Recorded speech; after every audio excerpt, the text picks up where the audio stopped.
आविष्कार एजुकेशन द्वारा प्रारंभ किया गया है। विंध्य क्षेत्र में पहली बार साइंस एक्सपेरिमेंट लैब, जहां बच्चे सीखेंगे 250 से अधिक साइंस व रोबोटिक्स व साथ ही कोडिंग क्लासेस। अधिक जानकारी के लिए दिए गए नंबर पर संपर्क करें। नमस्कार, रीवा 24 के आज के अंक में आपका स्वागत है। डालते हैं एक नजर आज की प्रमुख खबरों पर। मंदिर के पुजारी पर लगाया गया गंभीर आरोप, जन सुनवाई में पहुंचे स्थानीय रहवासी। खाद्य नागरिक आपूर्ति संघ उपभोक्ता संरक्षण विभाग के प्रमुख सचिव ने ली समीक्षा बैठक। भारतीय मजदूर संघ ने 50 सूत्रीय मांगों को लेकर मुख्यमंत्री के नाम सौंपा ज्ञापन और शहर की नई सब्जी मंडी व टेम्पो टैक्सी स्टैंड का राजेंद्र शुक्ल ने किया लोकार्पण। इन खबरों को आगे हम विस्तार से देखेंगे।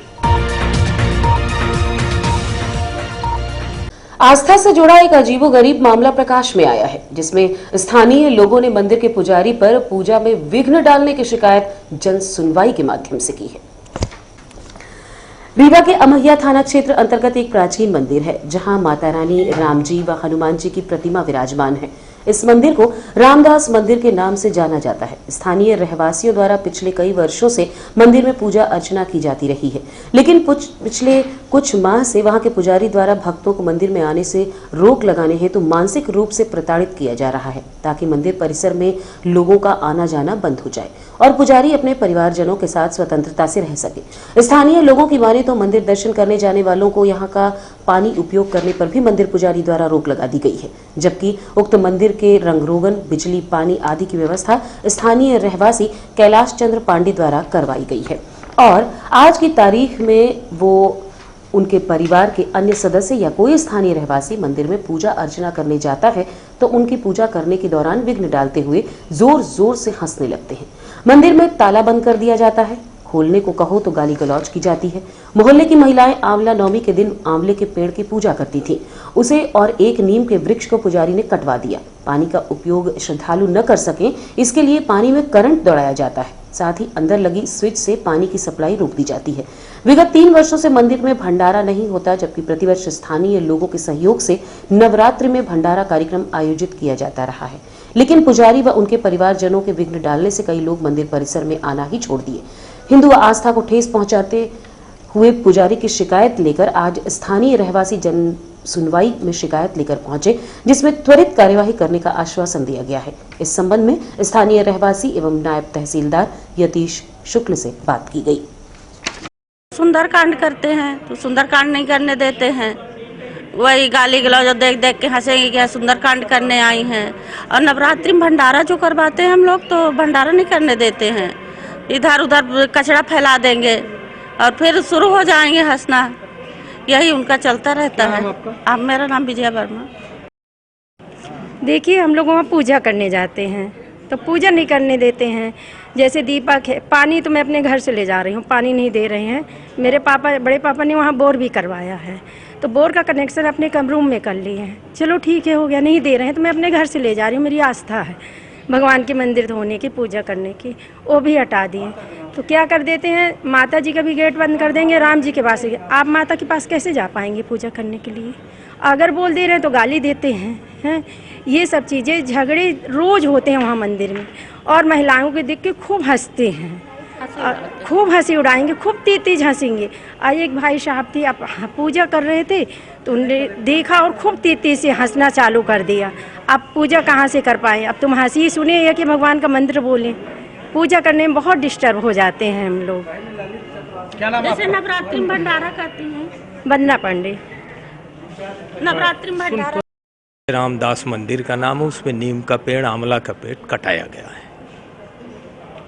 और वहाँ पूजा पाठ करने में बड़ा व्यवधान पैदा करते हैं पुजारी जी। क्या क्या परेशानियाँ हो रही हैं? परेशानी, वहाँ पूजा करने में लड़ाई झगड़ा करते हैं। हम ही से लड़ाई हुआ बेमतलब, हमसे कोई मतलब नहीं था। हमने कहा उनसे कि भैया क्या है, बस इतना। हमको उल जलूल बात कर, नालायक बदतमीज सब कहने लगे। तो फिर हम भैया थाने गए, उनको बुला के लायक, भैया सुन लीजिए आप लोग, हम लोग रोज जाते हैं उस मंदिर में, दर्शन करते हैं, इतने काम है और कोई मतलब ही नहीं है। यहाँ आज क्यों? यहाँ आए हैं शिकायत करने माननीय कलेक्टर साहब से। क्या नाम आपका? कैलाश धर द्विवेदी। आज यहाँ पर जन सुनवाई में अमैया मोहल्ले में जय रामदास मंदिर है, होटल सेलिब्रेशन के पास पर। वहाँ के आम जनता मोहल्ले वासी यहाँ पर शिकायत लेकर के आए हैं कि जो वहाँ पर जय रामदास मंदिर में पुजारी हैं और उनके परिजन रहते हैं, उनके द्वारा इनको पूजा नहीं करने दी जाती है और साथ में अगर कोई जाते हैं यहाँ पर मोहल्ले वासी पूजा करने तो उनके साथ अभद्रता का व्यवहार भी किया जाता है। ऐसा मोहल्ले वासियों की शिकायत है। और काट लिया है। हाँ, मोहल्ले द्वारा इनको बताया जा रहा महिलाओं के द्वारा कि जो वहाँ आंवले का पेड़ था एक हरा, जिसकी पूजा महिलाओं के द्वारा की जाती थी, वो पेड़ भी काट लिया गया है। अपर कलेक्टर महोदय और एसडीएम महोदय ने जन सुनवाई के दौरान इस मामले में संज्ञान लिया है। हम कई बिंदुओं पर उनको नोटिस जारी करके इसका जवाब लेंगे और साथ में थाना प्रभारी मैया को भी सूचित करेंगे इस मामले में। मैं उस मंदिर में ना बचपन से जा रही हूँ अपने पेरेंट्स के साथ। उस मंदिर का जो माता जहाँ बैठती हैं वहाँ पे जितना भी था वो मेरे फादर ने किया। वहाँ बोरिंग करवाई, वहाँ पे लाइट करवाया। आज उन्हीं को पानी नहीं दे रहे हैं और उस लाइट कनेक्शन पे ना उन्होंने करंट कर दिया है। अगर लाइट चालू करो ना तो उनको करंट लग जाता है, और या तो फिर वो लाइट अंदर से उसका स्विच है तो उसको ऑफ कर दिया है। आप मॉर्निंग में जाओ ना तो वो गाली देना स्टार्ट कर देते हैं। मंदिर में इंसान पूजा करने जाता है, गाली सुनने नहीं जाता है। क्या नाम था आपके फादर का और अपना नाम बताइए। उनका नाम कैलाश चंद्र पांडे है। उनको कॉलोनी में सब लोग बबलू बोलते हैं। मेरा नाम मानसी पांडे है। ये मेरी मम्मा है और ये सब उनकी फ्रेंड्स हैं। और वहाँ पे ना बहुत बचपन से, जब से मैं हुई हूँ 1-2 साल से, तो वहाँ भंडारा हो रहा था। और आज कंडीशन ऐसी आ रही है कि 2-3 साल से उसने ना भंडारा करवाना भी बंद कर दिया। और सबसे ना वो कॉलोनी में पैसे ले लेता हर चीज़ के लिए, चाहे वो इन्वर्टर हो, चाहे घंटी लगवाना हो, चाहे किसी भी चीज़ से। और वो पैसा वो अपने यूज़ के लिए। आप मंदिर में जाके खुद देखिएगा, मंदिर में साइकिल खड़ी रहती है, पेड़ काट देता है, गाड़ियाँ खड़ी करते हैं और सबसे वो पैसे लेता है। सिर्फ वहाँ पे सिर्फ पैसे लेने के लिए, वहाँ पे सिर्फ ना वो धंधा कर रहा है हर चीज़ का। और हर वहाँ पे कॉलोनी में लड़कियों तक वो इतनी गंदी नज़र से देखता है कि मेरा खुद जाना 3 साल से बंद है। मेरे पेरेंट्स वहाँ नहीं जाने देते मुझे। मंदिर का रूल्स है, थोड़ी देर के लिए अंदर गर्भगृह में जाने अलाउ नहीं। तो किसी महिला से मेरा ऐसा नहीं है। अब कोई ईर्षा बस, द्वेष बस, जलन बस ऐसा कर रहा है तो इसके लिए क्या कोई मतलब? हाँ, कुछ आंवले का पेड़ भी आपने कटवा दिया। आंवले का पेड़, आंवले के पेड़ लगा तो जो नीचे कटा हुआ पड़ा। कहाँ? अरे वो आंवले का पेड़ लगा हुआ, वो पहले से गिर गया। और इसको टैक्सी स्टैंड भी बनवा दिया, गाड़ियां भी खड़ी हैं। नहीं, टैक्सी स्टैंड ये 3 गाड़ियां खड़ी हैं किसकी? बगल में उनके यहाँ गमी हो गई है गुप्ता जी के यहाँ, तो अनुमति लेके खड़ा किए हुए हैं। ऐसा टैक्सी स्टैंड कुछ नहीं। यही सब जो है ना आरोप महिलाओं ने वहाँ पर अभी कलेक्टर के पास दिए हैं शिकायतें। अच्छा, तो चलिए। खाद्य नागरिक आपूर्ति एवं उपभोक्ता संरक्षण विभाग के प्रमुख सचिव पहुंचे रीवा 2 संभागों के लिए बैठक। मध्य प्रदेश खाद्य नागरिक आपूर्ति एवं उपभोक्ता संरक्षण विभाग के प्रमुख सचिव रीवा पहुंचे और रबी विपणन वर्ष 2022-23 की संभागीय समीक्षा बैठक ली। इस दौरान शहडोल व रीवा संभाग के संबंधित अधिकारियों की मौजूदगी देखी गई। इस दौरान प्रमुख सचिव फैज अहमद किदवई ने गेहूं के उपार्जन को लेकर प्रगति रिव्यू पीएस व्यवस्था सुधारने के संबंध में आवश्यक दिशा निर्देश दिए। किसानों की फसल की सफाई हेतु टेंडर की व्यवस्था शुरू करने हेतु आदेशित किया गया है। साथ ही उनके द्वारा बताया गया कि आधार बेस पंजीयन शुरू किया गया है। आने वाले समय के आधार बेस पेमेंट की योजना भी बनाई गई है। इसके अलावा एसएमएस की जगह किसान अपना स्लॉट बुक कर सके, ऐसी तैयारी की जा रही है। वहीं परिवहन घोटाले पर उन्होंने कहा कि जांच उपरांत सभी संलिप्त अधिकारी कर्मचारियों पर कड़ी कार्यवाही की जाएगी। बैठक जो है वो अभी जो गेहूं का उपार्जन होना है उसकी प्रगति, उसका रिव्यू करना है और जो पीडीएस की व्यवस्था सुधारनी है। क्या कुछ आने वाले समय में नवाचार होंगे? अभी जैसे पंजीयन में हुआ है, आधार बेस्ड पंजीयन हो गया है, पेमेंट आधार बेस्ड होगा, आधार खाते में पेमेंट होगा। फिर अभी ये एक और प्रयास हो रहा है कि जो एसएमएस की जगह लोग अपना स्लॉट खुद बुक कर सकें और उस हिसाब से वो आकर के तौल करा सकें। इस पे भी काम हुआ है। सफाई मशीन भी शायद लगनी है। सफाई मशीन के लिए भी जिलों को बताया वो टेंडर करें और उनको लगाएं ताकि किसानों से जो भी माल आ रहा है उसकी सफाई हो, क्योंकि भारत सरकार ने अब मापदंड और सख्त कर दिए हैं। इस वजह से उसको भी लिया गया है। परिवहन का घोटाला जो हुआ था, काफी अनियमितताएं, परिवहन की रिपोर्ट आ गई है, उस पर कार्रवाई हो रही है और जिसने जिसने किया है उस पर पूरी कार्रवाई होगी। किन लोगों के नाम सामने आ रहे हैं, किस पे कार्रवाई होगी? इसमें परिवहनकर्ता और जो कर्मचारी हैं दोनों हैं, अधिकारी कर्मचारी और परिवहनकर्ता। सुरेश मिश्रा थे जिनके 2.5 करोड़ रुपए हाँ, तो सब पे कार्रवाई होगी। सर जैसे कुछ शेल्स हैं यहाँ पे खुद दुकान खुली है खाद्यान्न की, उसमें सर अपने घर पे ही उन्होंने खोल लिया है कोटा, तो उनमें क्या कार्रवाई होगी सर? वार्ड 44 से ऐसे ही मतलब अपने घर पर दुकान खोली, हाँ। तो उसमें कोई दिक्कत तो है नहीं। अगर वो कोई गड़बड़ी कर रहा है तो होगी कार्रवाई, मतलब उसको जगह उपलब्ध करानी है। भारतीय मजदूर संघ रीवा के बैनर तले सहयोगी संघ एवं महासंघों ने 50 सूत्रीय मांगों को लेकर धरना प्रदर्शन करते हुए प्रदेश के मुख्यमंत्री के नाम सौंपा ज्ञापन। भारतीय मजदूर संघ रीवा के सहयोगी संघ व महासंघों ने कमिश्नर कार्यालय के सामने धरना प्रदर्शन करते हुए रीवा कलेक्टर कार्यालय पहुंचकर 56 सूत्रीय मांगों को लेकर मध्य प्रदेश के मुख्यमंत्री के नाम ज्ञापन सौंपते हुए निराकरण किए जाने की मांग की है। इसमें से 3 सूत्रीय मांगे सहकारी बैंक संविदा लिपिक, कंप्यूटर ऑपरेटर कर्मचारी महासंघ ने रखी। राज्य कर्मचारी संघ द्वारा ज्ञापन के माध्यम से 25 सूत्रीय मांगे रखते हुए प्रदेश के मुखिया से निराकरण की मांग की गई है। इसी प्रकार से आंगनबाड़ी कार्यकर्ता सहायिकाओं को नियमित करने, सभी विभागों में अनुकंपा नियुक्ति में सरलीकरण करने, मनरेगा मजदूरी के काम 100 से बढ़ाकर 250 करने, समस्त विभाग में संविदा व ठेका पद्धति को समाप्त करने, वनवासी मजदूरों को पट्टा प्रदान करने, पंचायत सचिवों के लिए 7वां वेतनमान लागू करने तथा ग्रामीण विकास विभाग में संविलियन करने, रोजगार सहायकों का नियमितीकरण करने, स्वास्थ्य विभाग में कार्यरत 108 एम्बुलेंस कर्मचारियों को नियमित कार्य पर रखने, कृषि, साख, सहकारी एवं विपणन संस्थाओं में कार्यरत कर्मचारियों को शासकीय कर्मचारियों की भांति वेतनमान आदि अन्य सुविधा देने सहित अन्य मांगों के निराकरण हेतु ज्ञापन सौंपा गया है। इस संबंध में रीवा 24 संवाददाता अमित पांडे ने संबंधितों से बात की। डीए, महंगाई भत्ता, गृहभाड़ा भत्ता दिया जाए, सभी विभागों में कार्यरत अधिकारी कर्मचारियों को पदोन्नत की जाए, सभी विभागों में अंशदायी पेंशन के स्थान पर पुरानी पेंशन योजना लागू की जाए, कर्मचारी की अंतिम वेतन का 50% पेंशन प्रदान किया जाए,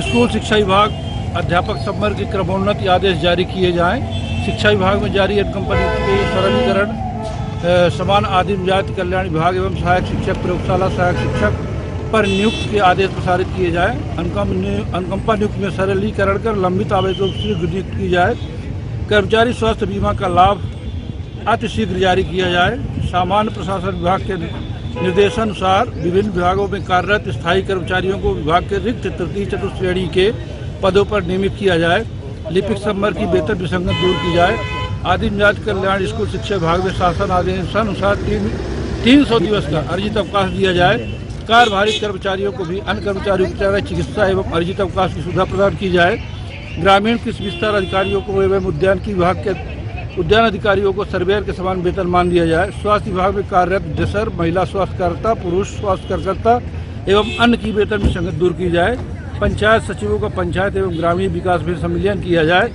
शासन के आदेशानुसार विभिन्न विभागों में कार्यरत संविदा कर्मचारियों को 90% वेतन देकर लाभान्वित किया जाए और विभिन्न विभागों में कितनी सूत्री मांगे हैं? हमारी 25 सूत्री मांगे हैं।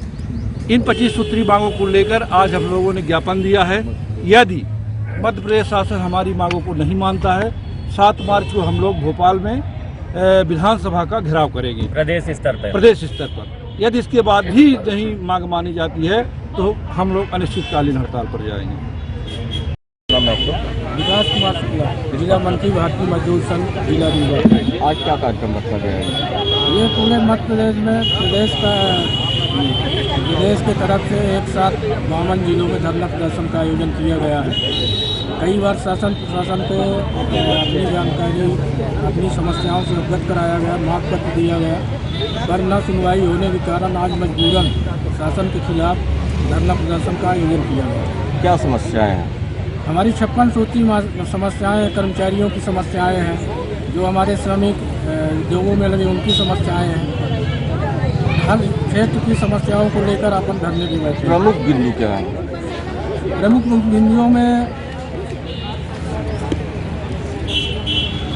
मध्य प्रदेश सरकार के अधीन कार्यरत समस्त विभागों, नगर मंडलों एवं कंपनी के संविदा कर्मचारियों को नियमित किया जाए।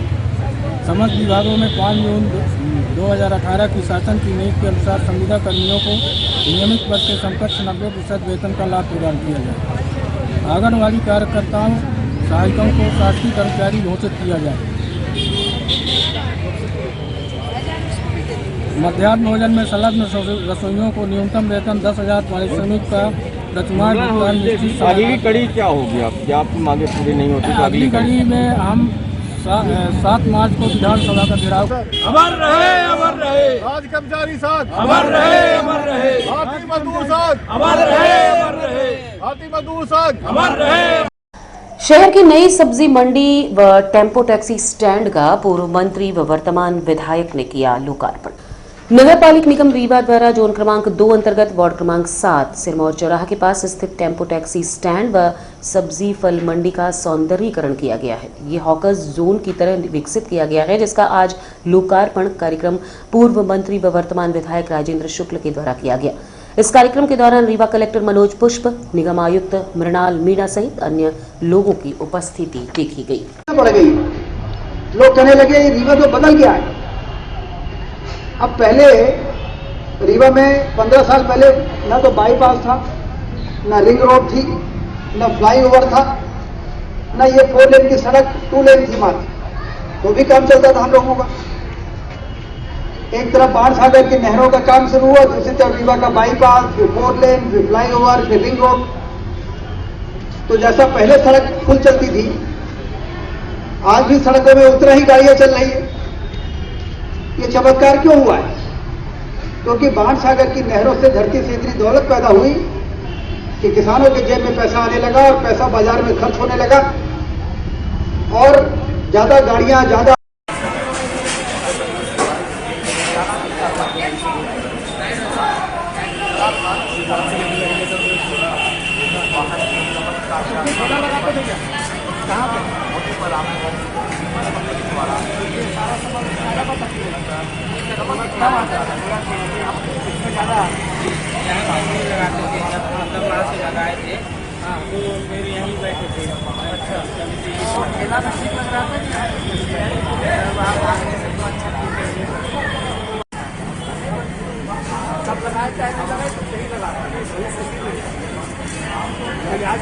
सेफ सिटी मुहिम के तहत अपराध मुक्त रीवा बनाने जनसंवाद के साथ युवाओं को खेलों से जोड़ने रीवा एसपी की मुहिम जारी। वर्तमान पुलिस अधीक्षक नवनीत भसीन द्वारा सभी थाना क्षेत्रों में जनसंवाद के माध्यम से लोगों में पुलिस के प्रति विश्वसनीयता पैदा करने और युवाओं से दोस्ताना व्यवहार अपनाकर खेल के प्रति जागरूक करने का निरंतर प्रयास जारी है। उनका मानना है कि यदि आमने सामने पुलिस जनता का जनसंवाद होगा तो अपराध में अंकुश लगेगा। इस दौरान रीवा एसपी द्वारा लोगों के बीच जाकर हेल्पलाइन नंबर भी जारी किया जा रहा है ताकि स्थानीय रहवासी आपराधिक गतिविधियों की जानकारी दें और जानकारी देने वाले का नाम गोपनीय रखते हुए नशा सौदागरों व अपराधियों पर कार्यवाही हो और उन्हें भी सही दिशा में लाया जा सके। वहीं युवाओं को खेल से जोड़ने के पीछे उनकी मंशा है कि यदि युवा खेल पर केंद्रित हो जाएगा तो नशा की प्रवृत्ति में कमी आएगी और अपराध नियंत्रित होंगे। वहीं पुलिस द्वारा नेक दिल इंसान मुहिम भी चलाई जा रही है, जिसमें सड़क दुर्घटना में घायल लोगों को इलाज के लिए अस्पताल पहुंचाने वाले को 5,000 रुपए इनाम भी रखा गया है। आइए सुनते हैं रीवा एसपी नवनीत भसीन को। देखिए, हमने जो प्रयास शुरू किया है पुलिस पब्लिक के बीच में मित्रता को और बढ़ावा देने का, उसके तहत कई स्तर पर हम लोग प्रयास कर रहे हैं। जैसा कि आपने खुद ही बताया कि स्पोर्ट्स के माध्यम से भी हम युवाओं को जोड़ना चाह रहे हैं। जो युवा खेलकूद में रहेंगे निश्चित रूप से वो नशे से दूर रहेंगे, उनको फिटनेस की इम्पोर्टेंस रहेगी। तो दोनों थानों ने हमारे जो प्रयास किया था वो खेलकूद के माध्यम से शुरू किया और इस प्रकार से हम लोग जनता के बीच जा जाके उनसे अपील कर रहे हैं, उनसे संपर्क कर रहे हैं और काफ़ी इसका अच्छा मैसेज जा रहा है, काफ़ी अच्छा प्रभाव इसका पड़ेगा। और रुकेंगे एक छोटे से विराम के लिए। देखते रहिए रीवा 24 न्यूज। हड्डी जोड़ एवं रीढ़ रोग तथा स्त्री रोग एवं प्रसूति रोग का इलाज एक ही छत के नीचे। विघ्नहर्ता hospital and trauma centre, hotel landmark के पास, रतहरा, रीवा। डॉक्टर संतोष सोनी, पूर्व चिकित्सक, बॉम्बे हॉस्पिटल, मुंबई। हड्डी जोड़ एवं रीढ़ रोग विशेषज्ञ, छोटे चीरे एवं दूरबीन विधि द्वारा हाथ तथा पैर की हड्डियों का ऑपरेशन। गठियाबात, जटिल एवं बिगड़े हुए फ्रैक्चर का बेहतर इलाज करते हैं डॉक्टर संतोष सोनी। विघ्नहर्ता हॉस्पिटल ट्रॉमा सेंटर में ही स्त्री एवं प्रसूत रोग विशेषज्ञ डॉक्टर शैलजा सोनी भी उपलब्ध हैं, जिनकी देखरेख में नॉर्मल डिलीवरी, सिजेरियन ऑपरेशन एवं बच्चेदानी से संबंधित ऑपरेशन की बेहतर सुविधा। संतानहीन दंपत्ति तत्काल संपर्क करें। विघ्नहर्ता hospital and trauma centre, hotel landmark के पास, रतहरा, रीवा। सुविधाजनक एवं सफल इलाज हेतु आज ही संपर्क करें। विघ्नहर्ता hospital and trauma centre, hotel landmark के पास, रतहरा, रीवा। मोबाइल नंबर 7828781983 अथवा 8462956774 पर। NSUI ने प्रदेश के मुखिया का फूंका पुतला। भारतीय राष्ट्रीय छात्र संगठन के प्रदेश आह्वान पर TRS NSUI अध्यक्ष पंकज उपाध्याय के नेतृत्व में आधा सैकड़ा की संख्या में एकत्र होकर छात्रों ने शिवराज सिंह का पुतला दहन किया है। लगातार बढ़ती महंगाई, बेरोजगारी, शिक्षा निजीकरण सहित छात्रवृत्ति मुद्दे को लेकर छात्रों ने आक्रोश जताते हुए प्रदेश की भाजपा सरकार को जिम्मेदार ठहराया है। आप खुद सुनिए पंकज उपाध्याय से बात करने पर उन्होंने क्या आरोप लगाए हैं।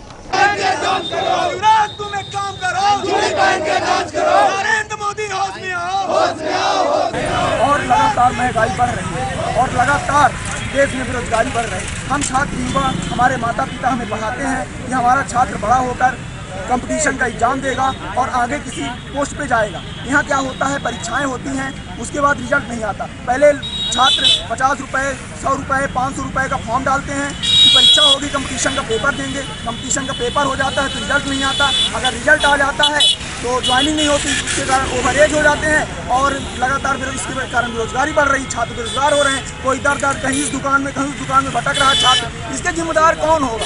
मैं पूछना चाहता हूँ, शिवराज सिंह चौहान जी, नरेंद्र मोदी जी मन की बात करने को तैयार है, जनता की बात कौन सुनेगा? मैं ये पूछना चाह रहा हूँ। जनता की बात सुनने के लिए कोई भी जनप्रतिनिधि सामने नहीं आ रहा है। इसी कारण आज हम लोगों ने मध्य प्रदेश के मुख्यमंत्री शिवराज सिंह चौहान जी का पुतला दहन किया है और उनको कहना चाहता हूँ कि हम छात्रों के बारे में ध्यान दें और शिक्षा का निजीकरण बंद करें। और जो लगातार महंगाई बढ़ रही, पेट्रोल डीजल जो 60-70 रुपये हुआ करता था कांग्रेस सरकार में, आज 100-120 रुपये चल रहा है। स्मृति ईरानी जो रोड में बैठ के चूड़ी फोड़े करती थी, उनका कहीं पता नहीं है। कोई भी भारतीय जनता पार्टी का प्रतिनिधि सामने आकर जनता की बात सुनने को तैयार नहीं है। इसकी जिम्मेदारी कौन लेगा? मैं पूछना चाहता हूँ। अभी तक जितने ये बता रहे हैं, भाजपा सरकार बता रही, प्रधानमंत्री बता रहे, CM बता रहे कि हमने इतने लाख नौकरियां निकाली हैं, अभी लोगों को नौकरी देंगे, तो ये आश्वासन है या फिर देंगे? ये केवल आश्वासन है। आप भी जानते हैं, पूरा भारत भर जानता है कि 3 लाख 4 सालों में 3 लाख लोगों ने अपने रोजगार खोए हैं। ये हम नहीं कह रहे हैं, ये मीडिया की न्यूज कह रही है, पेपर कह रहे हैं, न्यूज पेपर कह रहे हैं, हम लोगों ने पढ़ा है। क्या नाम है आपका? मेरा नाम पंकज उपाध्याय है, मैं TRS इकाई अध्यक्ष हूँ। मध्य प्रदेश शासन महिला एवं बाल विकास विभाग में निकाली गई आंगनबाड़ी कार्यकर्ता, सहायिका एवं मिनी आंगनबाड़ी कार्यकर्ताओं की भर्ती। रीवा में कुल पदों की संख्या 45 है। रीवा संभाग के सतना, रीवा, सीधी, सिंगरौली में आंगनबाड़ी कार्यकर्ता, आंगनबाड़ी सहायिका, मिनी आंगनबाड़ी कार्यकर्ताओं की पूर्णतः अस्थायी एवं मानदेय आधारित रिक्त पदों की पूर्ति हेतु पात्र महिलाओं को जिलेवार आवेदन पत्र आमंत्रित किए जा रहे हैं। यदि संभाग की बात करें तो 54 पद आंगनबाड़ी कार्यकर्ता के हैं, 88 पद आंगनबाड़ी सहायिका के रखे गए हैं। वहीं मिनी आंगनबाड़ी कार्यकर्ता के 3 पद हैं। यदि रीवा जिले की बात की जाए तो आंगनबाड़ी कार्यकर्ता के 20 पद, आंगनबाड़ी सहायिका के 23 पद व मिनी आंगनबाड़ी कार्यकर्ताओं के 3 पद रखे गए हैं। आवेदक महिला संबंधित जिले की बाल विकास परियोजना कार्यालय दिनांक 3 मार्च 2022 को सायं 5 बजे तक कार्यालय दिवस में निर्धारित प्रारूप में जमा करना अनिवार्य है। इस संबंध में ज्वाइंट डायरेक्टर उषा सिंह सोलंकी से सिटी केबल नेटवर्क रीवा 24 संवाददाता अमित पांडे ने बात की। तो 54 पद हमारे आंगनबाड़ी कार्यकर्ता के हैं और इस पे 88 पद हमारे सहायिका के हैं और जो मिनी आंगनबाड़ी केंद्र होते हैं उसके 3 पद हैं। इस तरह से कुल इतने विज्ञापन हमारे निकले हैं जिन पर पद उस पर भर्तियाँ होनी हैं और ये इनका आवेदन फॉर्म जमा करने के लिए मार्च की 8 तारीख तक लास्ट डेट है। और कोई भी जो भी इस पे आवेदिका है, क्योंकि महिला उम्मीदवारों के लिए ही रहता है ये पद, तो वो उस परियोजना से जहाँ पर जिस ब्लॉक में निवास करती है वहाँ के संबंधित परियोजना में जाकर या वहाँ के ज़िले में जाकर और ये लिस्ट दे सकती है कि कहाँ पर पद रिक्त है और उनको जो आवेदन करना है वो परियोजना में ही करना है। इस बात को हमें ध्यान रखना पड़ेगा कि वो परियोजना में ही आवेदन करें और जिस गांव की रिक्ति होगी या जिस शहर में वार्ड की में रिक्त होगी वो उसकी स्थानीय निवासी होना आवश्यक है। सबसे पहली शर्त होता है, यदि मान लीजिए ये बहुत सारे लोगों को शंका होती है कि कि वार्ड नंबर 54 में मान लीजिए खाली है और वो कहीं का कोई भी वार्ड में भर देगा। किसी ग्राम में अगर खाली है तो उसी ग्राम का निवासी होना चाहिए। दूसरे ग्राम का, दूसरे शहर का अगर निवासी होगा तो उसका आवेदन अमान्य हो जाएगा। तो इसलिए वो ध्यान रखना होगा कि कोई स्थानीय निवासी होना चाहिए उसी ग्राम के, उसी वार्ड के, तभी उस आवेदन को भरें। नहीं तो बिना मतलब आवेदन परेशान होंगे और इधर उधर भटके। उनको लगता है कि विज्ञापन निकल गया है, नियुक्ति होगी, हम कहीं से भर दें। इसका उनको ध्यान रखना है। तो वो अपने ब्लॉक में जाकर जो परियोजना कार्यालय है संबंधित, वहाँ से डिटेल जानकारी ले सकते हैं, आवेदन की शर्तों का भी और जो प्रक्रिया है फॉर्म का भी, फॉर्म कहीं से भी लेके और जमा उनको वहीं उसी जगह पर ही करना है। रीवा जिले की भी अपन बात करें तो कौन कौन से ब्लॉक में है? देखिए, रीवा जिले में अगर हम बात करें तो रीवा जिले में आंगनवाड़ी कार्यकर्ता के 20 पद खाली हैं, ठीक है, सहायिका के 23 पद खाली हैं और मिनी आंगनवाड़ी कार्यकर्ता के 2 पद खाली हैं। और ये अमूमन जितने ब्लॉक हैं सभी में है। जैसे रीवा शहर में भी है, सिरमौर एक में भी है। सिरमौर में 2 परियोजनाएं हमारी, दोनों परियोजनाओं में कुछ कुछ केंद्र है, किसी में सहायिका का, किसी में कार्यकर्ता का। गंगेव में भी खाली है, मऊगंज में भी खाली है और आपका रायपुर करचुरियान में भी है। रीवा जो ब्लॉक है उस पर भी है, हनुमना में भी है, त्योंथर में भी है। तो हर जगह पर एक एक 1-2 जगह है, नई गढ़ी है। तो जितने ब्लॉक है उसमें 1 या 2 पद खाली हैं, कहीं सहायिका के, कहीं कार्यकर्ता के। तो सभी लोग जाके अपना संबंधित ब्लॉक से अपनी जानकारी लेके, डिटेल लेके आवेदन कर सकते हैं। जो भी पात्र उम्मीदवार हैं उनको अपना देख लेना चाहिए कि हमारी शर्तें क्या है, डिटेल शर्तें वहाँ से ले। अंतर्राष्ट्रीय मातृभाषा दिवस पर शिक्षक संदर्भ समूह द्वारा आपन बात आपन चौपाल कार्यक्रम का किया गया आयोजन। अंतर्राष्ट्रीय मातृभाषा दिवस पर शिक्षक संदर्भ समूह द्वारा शासकीय प्राथमिक विद्यालय खैरा में आपन बात आपन चौपाल कार्यक्रम का आयोजन किया गया। इसमें छात्रों द्वारा चित्र व पोस्टर प्रतियोगिता, कुर्सी दौड़, रंगोली नृत्य किया गया। ग्रामीण महिलाओं व आंगनबाड़ी में पदस्थ कार्यकर्ताओं ने श्रीमती चंद्रकली सिंह, विद्या सिंह, प्रियंका दहायत व सुशीला सोनी, नामदेव, अन्य महिलाओं ने लोकगीत प्रस्तुत किया। वहीं ग्रामीणों में चंद्रमणि सिंह, सुरेश सिंह रामायण की चौपाइयां भी सुनाई गई। इस कार्यक्रम में कुछ पूर्व छात्रों का सहयोग भी प्राप्त हुआ। मुख्य अतिथि श्रीमान सिद्धार्थ श्रीवास्तव जी रहे, जिन्होंने बघेली में संवाद किया और कुछ कहावतें सुनाई। वहीं अपनी मातृभाषा का महत्व भी बताया। इस कार्यक्रम में विशिष्ट अतिथि श्री गंगा प्रसाद द्विवेदी जी एवं श्री गौतम जी रहे। अध्यक्षता संकुल प्राचार्य श्री रामायण प्रसाद भूर्तिया जी ने की। अंत में शिक्षिका मनीषा धुर्वे ने वहां उपस्थित सभी का आभार व्यक्त किया। और